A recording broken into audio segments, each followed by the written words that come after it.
دے۔ اللہ نے قرآن میں ارشاد فرمایا محمد اللہ کے رسول ہیں۔ بڑی بات شروع سے کرتا کلمہ طیبہ سے، لیکن نہیں، وقت بہت تیزی سے نکل رہا ہے۔ ایک دو باتیں کروں گا، زیادہ پریشان نہیں کروں گا۔ آپ کو دقت ہوگی تو مجھے معاف کیجیے گا، لیکن آپ کہاں جائیں گے؟ جہاں بھی جائیں گے ذکر حضور تم سے پہلے وہاں پہنچا ہوا ہے۔ کوئی ایسی جگہ نہیں ہے، آپ بھاگ نہیں سکتے حضور کے ذکر سے۔ خدا کی قسم آپ کہیں نہیں جا سکتے۔ کہاں جائیں گے؟ مٹھی بہت کریں گے، گھر چلے جائیں گے۔ آپ کا گھر آپ کے جانے سے پہلے حضور کی نعتیں ہیں۔ جس ہوٹل کے چائے خانے پر بیٹھیں گے نا، اس کی چھت پر حضور کی نعت کے نغمے علم عشق بن کر کے لہرائیں۔ کوئی ایسی زمین نہیں ہے جہاں آپ چاہو کہ میں نکل جاؤں تعیش پرستی کی دنیا کی سیر کرنے کے لیے۔ خدا کی قسم ہر جگہ ذکر حضور کی برکتیں ملیں گی، ہر جگہ ذکر حضور کی برکتیں ملیں گی۔ اللہ کا قرآن کہتا ہے محمد اللہ کے رسول ہیں۔ اس کے کیا مطلب؟ جو امی حلیمہ کے گھر پہ آئے تھے نا، وہ محمد صلی اللہ علیہ وسلم وہ کوئی ایسے ویسے نہیں ہیں۔ ان کو یہ مت سمجھنا کہ وہ صرف اپنی چپلوں کو سل لیا کرتے تھے، بکریاں چرا لیا کرتے تھے، ہاں اسے سیرت میں وہابیہ بیان کرتے، ہاں حضور کے تصرفات کی بات نہیں کرتے۔ ان کو بتا دو کہ وہ محمد صرف مکے میں ٹہلنے والی ذات کا نام نہیں، وہ رسول ہیں، رسول۔ پھر بات کی وہ کسی ایسے ویسے، اللہ کے رسول ہیں۔ پھر بات کی وہ تھے نہیں، ہیں۔ عقیدہ کیا ہے؟ ہیں، اونچی بولو، ہیں۔ اب ہے زو مانے ہو، اگر ہیں تو نظر آنا چاہیے، اگر ہے تو قیام گاہ کہاں ہے، اگر ہے تو کوئی جگہ ہوگی حضور کی۔ تو صوفیہ کرام فرماتے ہیں کہ حضور کے ہونے کی، حضور کی قیام کی جگہ عاشقوں کا دل ہے۔ ذرا محبت سے کہتے ہیں سبحان اللہ۔ عاشقوں کا، اونچی بولو، عاشقوں کا دل ہے۔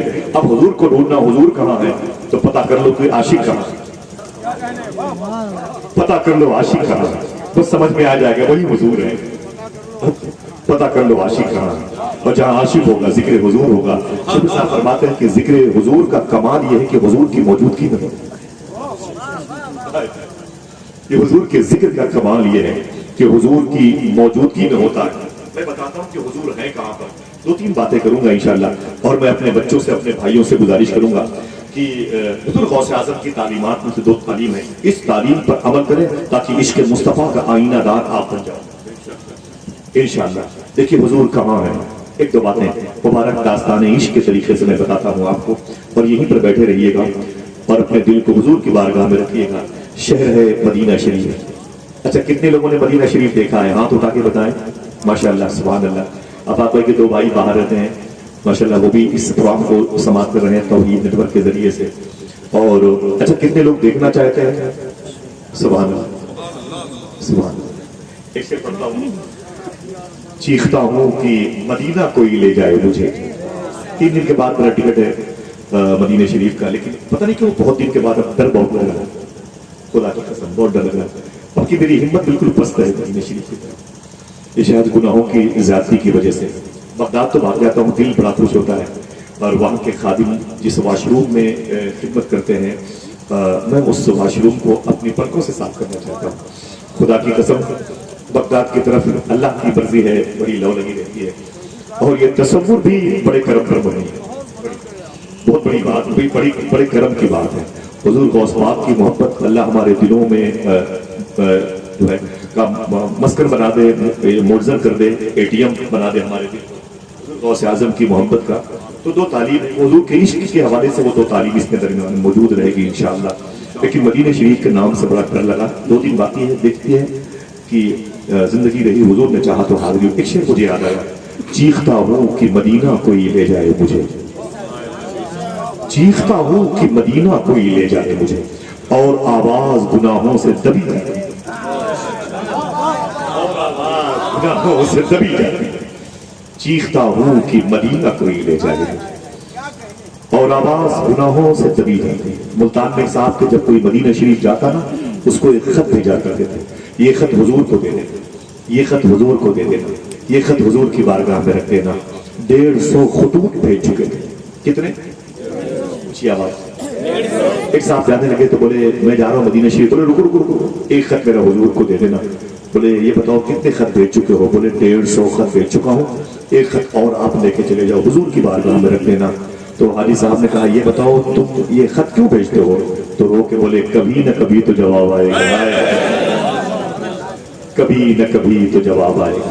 یہ مدینہ ہے، اللہ نے وہ شان بڑھائی تیرے در کی، منبر بنا، اللہ نے وہ شان بڑھائی تیرے در کی، بخشی ہے ملائک کو گدائی تیرے در کی، پانے کو تو خورشید و قمر چرخ نے پائے، کیا پایا اگر خاک نہ پائی، کیا پایا اگر خاک نہ پائی تیرے در کی، پانے کو تو خورشید و قمر چرخ نے پائے، کیا پایا اگر خاک نہ پائی تیرے در کی، کیا پایا اگر خاک نہ پائی تیرے در کی۔ اور جنت نے اتارے تو بہت نور کے نقشے، جنت نے اتارے تو بہت نور کے نقشے، تصویر مگر ہاتھ نہ آئی تیرے در کی، تصویر مگر ہاتھ نہ آئی تیرے در کی، تصویر مگر ہاتھ نہ آئی تیرے در کی، رکھے ہوئے کاندھے پہ محشر میں بھی اس شان سے جائے گا منور، رکھے ہوئے کاندھے پہ چٹائی تیرے در کی۔ یہ مدینہ ہے مدینہ، صوفی صاحب نے چپکے سے فرمایا تھا مدینہ شریف میں فرشتے درختوں کی صورت میں رہتے ہیں،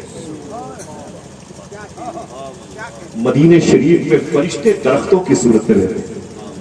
میرے امام نے سید اطہر ہاپوردی کے شعر کی اصلاح میں اس کو ظاہر بھی کر دیا 100 سال سے۔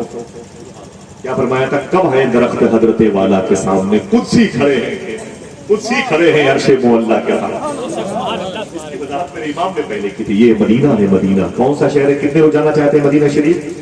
اجازت دیجیے گا آپ سب کا سلام، اگر میں زندہ رہا ایمان کی سلامتی کے ساتھ، سرکار نے کرم کیا، اپنے آقاؤں کے قدم کو چوم کر کے حاضر ہوا تو آپ یاد آئیں گے انشاءاللہ۔ آپ کا سلام نیاز بالخصوص سجد الشہداء سرکار امیر حمزہ کی بارگاہ میں پیش کر دوں گا، کیونکہ میں اپنی ساری بپتا انہی سے کہتا ہوں۔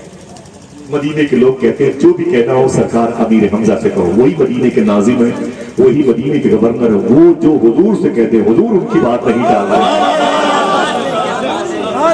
چلیں گے مدینہ شریف انشاءاللہ، ہاتھوں کو اٹھا کے بولیں سبحان اللہ۔ بیٹھے میں بات کرتا ہوں حضور کن کے دل میں ہے، مدینہ شریف کی زمین ہے۔ میرے آقا صلی اللہ علیہ وسلم کے شہر میں ایک بڑا تعصب پرست انسان، یہ ٹف اردو، اس کی آسان ہندی ہے جن سنگھی، بہت زیادہ حضور سے نفرتیں کرنے والا شخص، بہت زیادہ حضور سے نفرتیں کرنے والا شخص، حضور کا نام سن کے معاذ اللہ وہ برا بھلا کہتا تھا، اپنی میجورٹی میں اپنے دوستوں کو بلا کر کے حضور کے خلاف وہ گالیاں دیتا تھا، بکواس کرتا تھا، میرے آقا صلی اللہ علیہ وسلم کے خلاف جی بھر کے وہ بولتا رہتا۔ اپنے گھر میں جاتا تو دسترخوان پر بچوں کو بٹھا بٹھا کے کہتا تھا حضور سے ملنا نہیں، حضور کو دیکھنا نہیں، ان کے پاس جانا نہیں، وغیرہ وغیرہ۔ اس کا ایک بیٹا تھا بڑا بھولا بھالا، بیٹھنا، اس کا ایک بھولا تھا بڑا بیٹا تھا۔ حضور صلی اللہ علیہ وسلم ایک دن مدینہ شریف میں ایک گلی سے گزر رہے تھے، ایک ابن عساکر کی روایت، ایک گلی سے حضور گزر رہے تھے، ادھر سے وہ یہودی کا بیٹا آ رہا، ادھر سے حضور جا رہے تھے، ادھر سے وہ یہودی کا بیٹا آ رہا۔ جب وہ قریب پہنچا نا تو اس نے حضور کو دیکھا، ادھر سے اور محبت سے بولے، اس نے حضور کو دیکھا، آئے ہائے، اس نے حضور کی پیشانی دیکھی، حضور کی بینی شریف دیکھی، حضور کے لب و رخسار دیکھے، خوش ہو گیا، ایسی پیشانی کبھی نہیں دیکھی۔ آپ اپنی بیٹیوں کی تعریف سن کے خوش ہو جاتے ہو، میں اس کی تعریف کر رہا ہوں جس کی تعریف پر خدا خوش ہو جایا کرتا۔ اس نے حضور کی بات ہو آپ خاموش نہ ہو۔ شاعر کہتا ہے تیرا حسن میری نگاہ میں بخدا خدا کی کتاب ہے، تیری بندگی تو الگ رہی، تجھے دیکھنا بھی ثواب ہے۔ میرے آقا صلی اللہ تعالی علیہ وسلم کو اس نے دیکھا تو ٹھہر گیا، حضور کے چہرے مبارک کو دیکھا تو چہرے مبارک کو دیکھتا رہا۔ اللہ مانتی صاحب بیٹھے ہوئے ہیں، شاعر نے کہا تھا جس جگہ نظریں پڑی مرکوز ہو کے رہ گئی، جس جگہ نظریں پڑی مرکوز ہو کے رہ گئی، اس کو سرتاپا کسی نے آج تک دیکھا نہیں۔ جس جگہ نظریں پڑی مرکوز ہو کے رہ گئی، اس کو سرتاپا کسی نے آج تک دیکھا نہیں۔ حضور ہے حضور، حسن حضور ہے۔ ذرا اپنے نبی کے حسن کو سن کے سبحان اللہ کہتے ہیں، اپنے ہاتھوں کو اٹھا کے۔ شاعر نے کہا تھا جب نبی سے آشنائی ہو گئی، دور تک میری رسائی ہو گئی۔ جب نبی سے آشنائی ہو گئی، دور تک میری رسائی ہو گئی، آ گیا جب خواب میں ان کا خیال، پھول جیسی چارپائی ہو گئی۔ اس میں حضور ہے، اس میں حضور ہے، سبحان اللہ۔ یہ میرے آقا صلی اللہ علیہ وسلم کا حسن ہے۔ وہ یہودی کا بیٹا کہتا ہے میں نے پہلی مرتبہ حضور کو دیکھا اور دیکھتا رہ گیا، دیکھتا رہ گیا، تب گیا، میں نے کبھی ایسی آنکھیں نہیں دیکھی، دیکھتا بھی کیسے، بنانے والے خدا نے دوسرا محمد بنایا ہی نہیں۔ اللہ اکبر اللہ اکبر۔ میرے آقا کو دیکھا تو قریب آیا، اس نے کہا آپ کون ہیں؟ میرے آقا فرماتے ہیں اللہ کا رسول ہوں، قرآن مجھ پر نازل ہوا ہے، اللہ کا رسول ہوں، نبیوں کا سردار ہوں، یتیموں کی خبرگیری کرنے والا، بیواؤں کے سر کا آنچل جس کا کوئی نہیں میں اس کا ہوں، جسے بھوک لگے مجھے دیکھ لے، جسے پیاس لگے مجھے دیکھ لے۔ اس نے حضور کو جی بھر کے دیکھا، اللہ اکبر، جی بھر کے دیکھا، اور حضور تشریف لے گئے، وہ سر جھکائے ہوئے اپنے گھر کی طرف آیا، طبیعت سست ہو گئی، اس کے دماغ پر حضور غالب آ گئے، اللہ اکبر۔ اب بیٹھا دسترخوان پر تو حضور کی آنکھوں کو یاد کرتا تھا، حضور کے چہرے کو یاد کرتا تھا، حضور کے لب و رخسار کو، زبان کو مبارک کو، بطن مبارک، صدر مبارک کو یاد کرتا رہا، اور ٹوٹ گیا، حضور کی محبت میں غرق ہو گیا، بستر پہ سونے کے لیے آیا تو آنسوؤں سے تکیے بے ہو گئے، حضور کی محبت میں، حضور کی محبت میں۔ ابن عساکر نے اس کی محبت کے اظہار کو یوں بیان کیا، ہم اور آپ ہوٹلوں میں کھانا کھانے کے لیے یہاں سے 50-50 کلومیٹر سیلفی لیں گے، وہاں سے فون کریں گے، کیا کرنا ہے؟ ارے بھائی بس دوستوں کی مجارٹی میں 100 کلومیٹر ڈھابے پہ کھانا کھانے کے لیے آئے ہوئے، مسجد کے اندر چٹائیوں پر گندگی پڑی ہوئی ہے، کبھی اپنے بیٹے کو لے کے وہاں جھاڑو لگانے نہیں جاتا، پرفیوم لگا کے ٹہلتا ہے، دوسروں کو بتاتا ہے کہ میرا بدن کتنا خوشبودار ہے، بدن نہیں کردار خوشبودار ہونا چاہیے۔ بہت شوق ہے تو صوفی صاحب فرماتے ہیں بہت شوق ہے نا تو ذرا سا 200-300 روپے کا عطر لے کر کے مسجد میں چلے جائے، قرآن کے پاروں پہ لگا جزدان پہ لگا دیا کرو، جہاں لوگ سجدہ کرتے ہیں نا وہاں لگا دیا کرو، ہو سکتا ہے وہ 3 مرتبے اللہ کا نام لے سجدے میں، اور خوشبو کی وجہ سے 2 تسبیح اور بڑھ جائے۔ کیا دقت ہے میرے بھائی؟ محلے کی مسجد نظر نہیں آتی، 200 کلومیٹر کا ڈھابا، وہاں کی تینی، وہاں کی روٹیاں نظر آتی ہیں۔ میرے بھائی اپنا وقار سمجھو، اپنا اسٹیٹس سمجھو۔ میرے آقا سے محبت کرنے والے دشمن کے بیٹے تھے، پھر معلوم ہے ابن عساکر کہتے ہیں وہ یہودی کا بچہ حضور کو بغیر دیکھے اسے چین نہیں ملتا تھا، تو کیسے؟ جب جناب بلال حبشی اذان دیتے تھے مسجد نبی شریف میں تو حضور اپنے حجرے سے نکلتے تھے اور یہ یہودی کا بیٹا اپنے گھر سے نکلتا تھا۔ حضور جب اپنی مبارک مسجد میں آتے تو یہودی کا بیٹا اسی وقت آتا اور حضور کے وضو کرنے کے لیے لوٹے میں پانی لے کے آتا، حضور کے وضو کے لیے لوٹے میں پانی لے کے آتا۔ میرے آقا وضو کر کے جب اندر تشریف لے آتے تو یہودی کا بیٹا معلوم ہے کیا کرتا تھا؟ حضور کی چپل شریف، حضور کی نالی شریف کو اٹھا کر کے اپنے سینے سے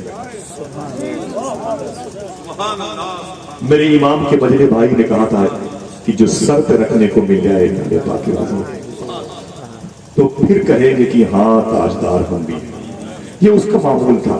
حضور کی نالین شریف کو اپنے سینے سے لگا کے کھڑا رہتا، اور حضور جب نماز پڑھا کے اپنے عاشقوں کے بعد تشریف لاتے نا تو حضور کی نالین شریف کو، چپل شریف کو رکھ کر کے کھڑے ہو کر کے حضور کو دیکھتا رہتا، حضور کو دیکھتا رہتا۔ کیا مطلب؟ تیرا حسن میری نگاہ میں بخدا خدا کی کتاب ہے، تیری بندگی تو الگ رہی تجھے دیکھنا بھی ثواب۔ اگر حضور کو دیکھنے کی بات کہو تو ایک شعر پڑھ دو، یاد ہے جو اسی کو یاد کرو۔ توجہ رکھیے گا، میرا کوئی بھروسہ نہیں کہ میں اچھا شعر پڑھ دوں۔ یاد ہے جو اسی کو یاد کرو، ہجر کی دوسری دوا ہی نہیں۔ یاد ہے جو اسی کو یاد کرو، بس وہ حضور کو دیکھتا تھا، ہجر کی دوسری دوا ہی نہیں، وہ جہاں تک دکھائی دیتے ہیں اس کے آگے میں دیکھتا ہی نہیں، اس کے آگے میں دیکھتا نہیں، وہ جہاں تک دکھائی دیتے ہیں اس کے آگے میں دیکھتا۔ ذرا حسن مصطفیٰ پر اپنے ہاتھوں کو اٹھا کے بول دو یا رسول اللہ۔ اللہ میرے بھائیوں کے اٹھے ہوئے ہاتھوں کے صدقے میں سب کے ماں باپ کی مغفرت فرما دے، آمین کہہ دو، دل سے آمین۔ تو قریب کی قبرستان کے مردوں کی اللہ مغفرت فرمائے، وہ جہاں تک دکھائی دیتے ہیں اس کے آگے میں دیکھتا۔ میرے آقا صلی اللہ علیہ وسلم کی محبت اس کے دل میں ایسی وسیع، ایسی وسیع، وہ عاشق رسول پھر مریض عشق رسول میں تبدیل ہو۔ وہ حضور کی محبت اس کے دل تک پہنچی، دل اس کا حضور کے حوالے ہو چکا تھا، لیکن وہ وتصدیق بالقلب کی منزل سے گزر چکا تھا، اقرار باللسان کی منزل تھی۔ کیا کہا تھا علامہ حسن نے کہ اے دل یہ سلگنا کیا، جلنا ہے تو جل بھی اٹھ، دم گھٹنے لگا ظالم کیا دھونی رمائی ہے، کیا دھونی رمائی ہے۔ میرے امام نے کہا جان ہے عشق مصطفیٰ روز وضو کرے گا، جس کو ہو درد کا مزہ نازے دوا اٹھائے گا۔ ابھی ہمیں حضور کی محبت کی ہوا نہیں لگی، بس لیٹر پیڈ پر لکھا ہوا ہے کہ ہم عاشق رسول ہیں۔ ہاں معلوم ہے یہ عشق ہے، عشق میں منزلیں نہیں ہوتی، عشق میں بس سفر ہی ہوتا ہے۔ اے لوگوں حضور کے عاشق بن جاؤ۔ وہ یہودی کا بچہ بیمار پڑ گیا، کس وجہ سے؟ حضور کی محبت، اس کا دل حضور کے حوالے، ہر وقت حضور کو یاد کرتا، روتا ایسا بیمار ہوا چارپائی پہ لگا۔ باپ نے بڑا علاج کروایا، ابن عساکر کہتے ہیں بڑے بڑے طبیبوں کے پاس اسے لے کے گئے لیکن وہ ٹھیک نہ ہوا. باپ سمجھ گیا کہ میرا بیٹا اب مر جائے گا. اپنے بیٹے کی چارپائی کے قریب باپ بیٹھا اور بیٹھنے کے بعد بولا میرے بیٹے کیا تو بھری جوانی میں مر جائے گا؟ تجھے مجھے کاندھا دینا پڑے. شاعر نے کہا تھا کوئی اس درد کو ایک باپ سے بہتر نہ سمجھے گا، جوان بیٹا گزر جائے تو کاندھا ٹوٹ جاتا ہے. کہا باپ نے روک کے بولا میرے بیٹے تو کیا مر جائے گا؟ بیٹے نے کہا شاید میری زندگی میں کہ دن ختم ہونے والے ہیں، اب موت کے آغوش میں جانے والا ہوں. تو باپ نے اپنے بیٹے کا ہاتھ چوم کے بولا بیٹا اگر تیری کوئی آخری خواہش ہو تو مجھے بتا دے، اگر تیری کوئی آخری خواہش ہو تو مجھے بتا دے، مجھے اتنا بتا دے میرے بیٹے تیری آخری خواہش کیا میں پوری کروں گا. تو باپ سے بیٹے نے کہا ابو میری آخری خواہش آپ پوری نہیں کر سکتے. تو باپ نے کہا نہ میرے بیٹے اپنی اوقات سے بڑھ کر کے تیری خواہش کا احترام کروں گا، تو مجھ سے بتا تو صحیح کہ تیری آخری خواہش کیا ہے. دیکھنا کتنے میرے بھائی زمین پر بیٹھے ہوئے ہیں اور سبحان اللہ کہتے ہیں اس کی اس آخری خواہش پر. باپ کہتا ہے بول میرے بیٹے تیری آخری خواہش کیا ہے؟ بیٹے نے جملہ کہا، بیٹے نے کہا ابو میری آخری خواہش یہ ہے کہ مرنے سے پہلے آمینہ کے لال کے چہرے کو دیکھنا چاہتا ہوں، مرنے سے پہلے حضور کو دیکھنا چاہتا ہوں. حضور کا نام سنا تو باپ جل بھن گیا، تعصب پرست، حضور سے نفرتیں کرنے والا. لیکن اللہ نے اس کے دل کو بدلا. بولے میرے بیٹے ٹھیک ہے تیری اگر یہ خواہش ہے تو ان کو دل دے بیٹھا ہے، تو ان کو دل دے بیٹھا ہے تو ٹھیک ہے تیری آخری خواہش پوری کروں گا. اگر تو بھری جوانی میں طبیعت تیری شفا پا جاتی اور یہ کہتا تو میں تیری آخری خواہش نہ پوری کرتا. تو مرنے کی پوزیشن پہ کگار پہ میں بلاتا ہوں. وہ حضور کی بارگاہ میں آئے. اللہ کے نبی صلی اللہ تعالیٰ علیہ وسلم اپنی مجلس خاص میں تشریف فرماتے.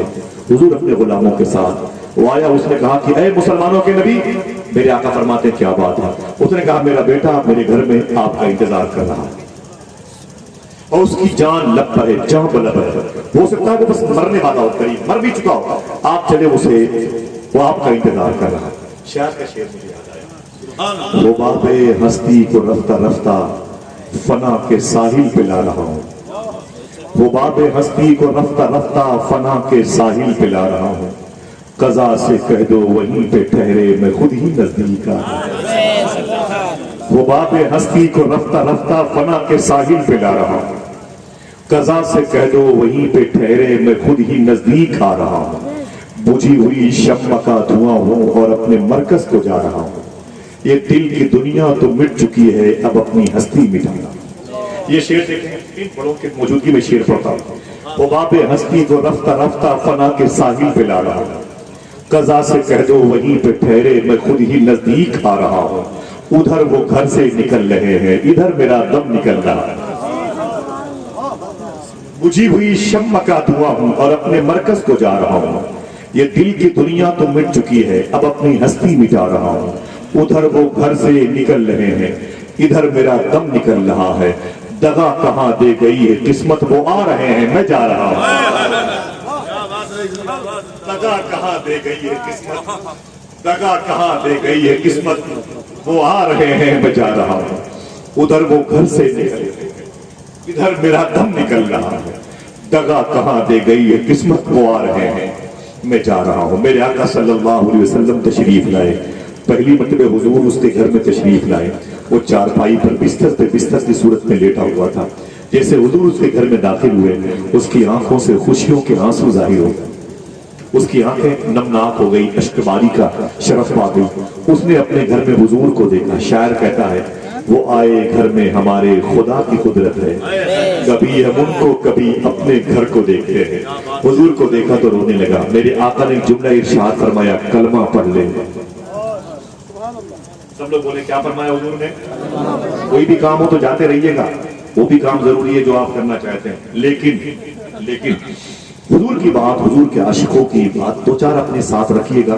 کل کسی چائے خانے پر ہو سکتا ہے تم سے کوئی پوچھ لے کہ رات میں جو باتیں ہوئی میں اسے سننا چاہتا ہوں. پھر آپ کی ذمہ داری ہے اسے نشر کرنا، اسے پھیلانا. سمجھ رہے ہیں؟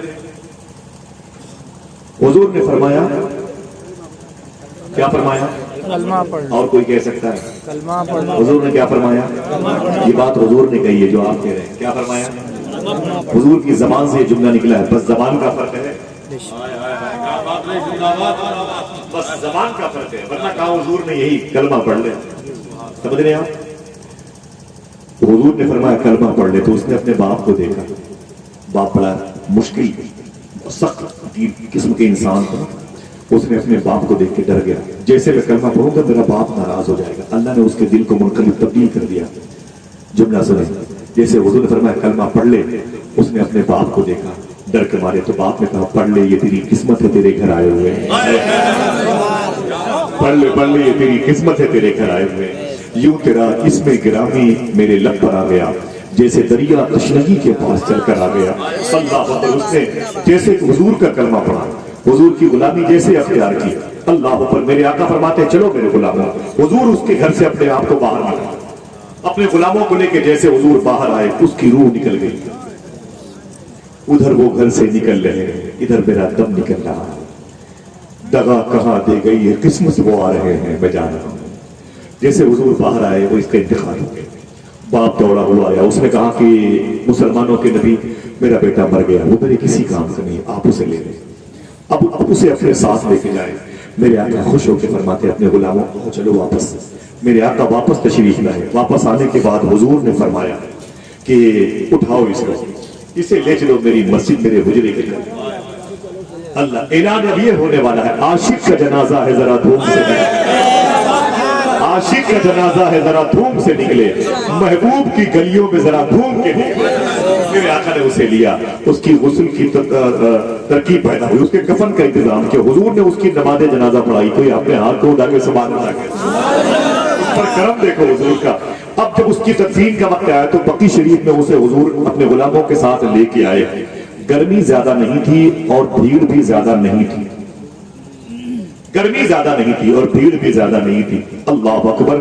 لیکن میرے آقا صلی اللہ علیہ وسلم اپنی مبارک انگلیوں سے اپنی پیشانی مبارک کے پسینے مبارک کو حضور بار بار پہنچ رہے تھے اور پنجوں کے بل چل رہے تھے, پنجوں کے بل چل رہے تھے, پنجوں کے بل چل رہے تھے. تدفین عمل میں آئی تو حضور اپنے غلاموں کو لے کے واپس آئے. تو ایک غلام نے حضور سے پوچھا, دیکھنا کتنے لوگ سبحان اللہ کہتے ہیں. ایک غلام نے حضور سے پوچھا آقا بھیڑ بھی زیادہ نہیں تھی, آپ پنجوں کے بل چل رہے تھے, گرمی بھی زیادہ نہیں تھی, آپ پسینے مبارک پہنچ رہے تھے. میرے آقا فرماتے ہیں بات یہ ہے کہ وہ میرا عاشق, جس کی روح نکلی ہے, جس کی مٹی ابھی ہوئی ہے, تدفین عمل میں آئی ہے, وہ مجھ سے اتنی محبت کرتا تھا, اتنی محبت کرتا تھا, اس کے جنازے میں اتنے فرشتے آ گئے تھے, مجھ محمد کو بھی چلنے میں دشواری پیدا ہو رہی ہے.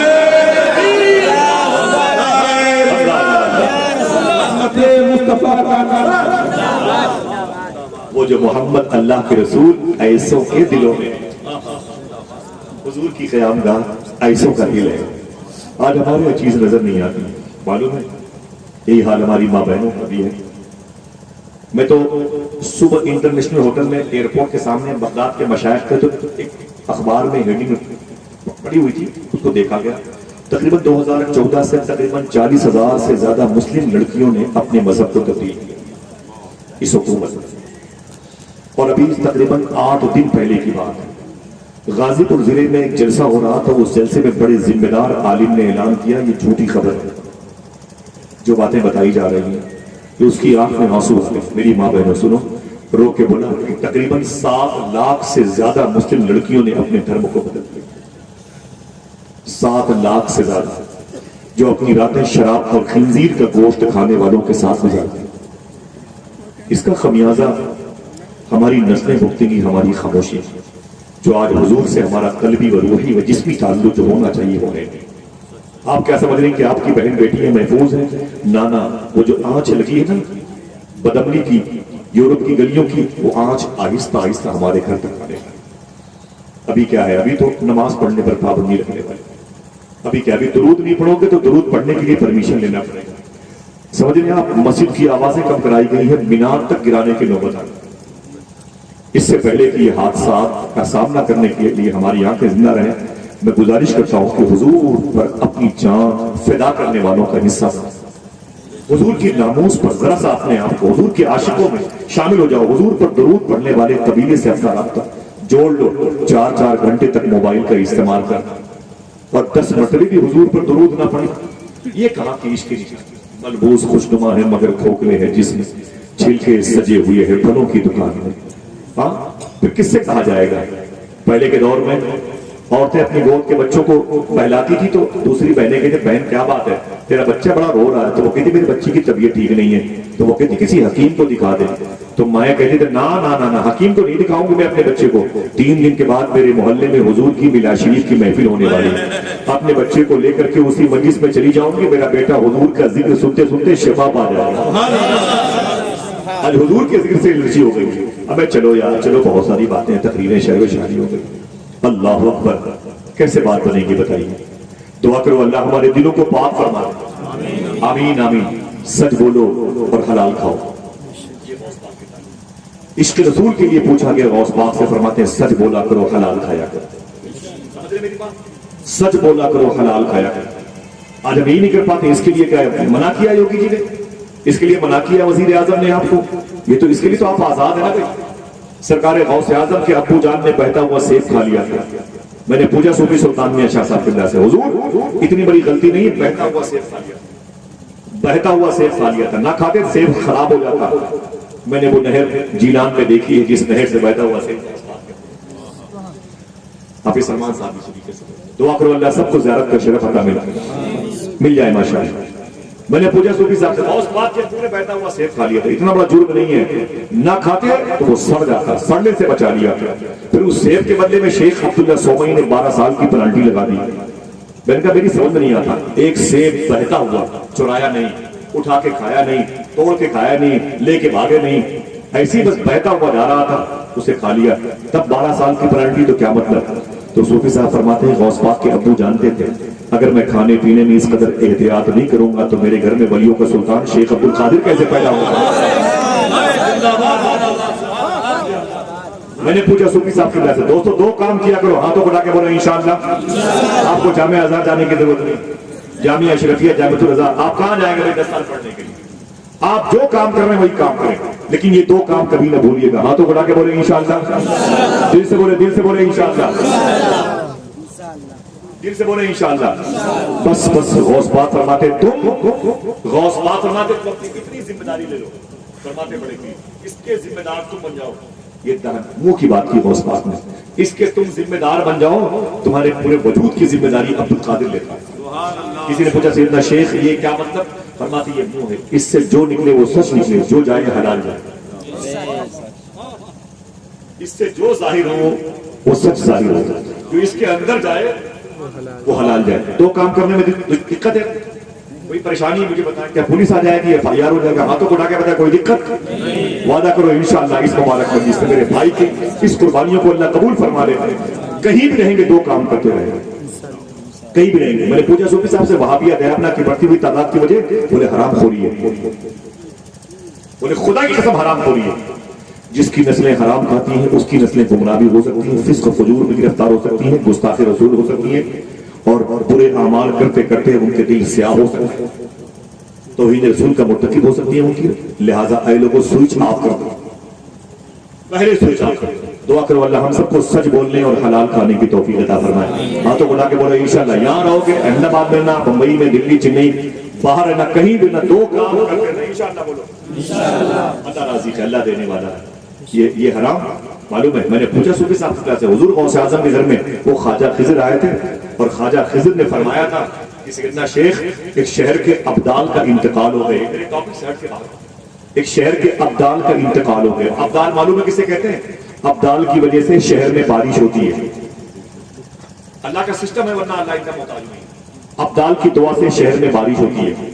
سمجھ رہے نا, ایک وقت میں 25 ابدال دنیا کے 200 ملک میں رہتے ہیں. 40 ابدال میں 25 ابدال ملک کے شام میں رہتے ہیں, 15 دنیا کے 200 ملک کو سنبھالتے ہیں. کبھی کبھی 50 ملکوں میں کوئی ابدال نہیں رہتا.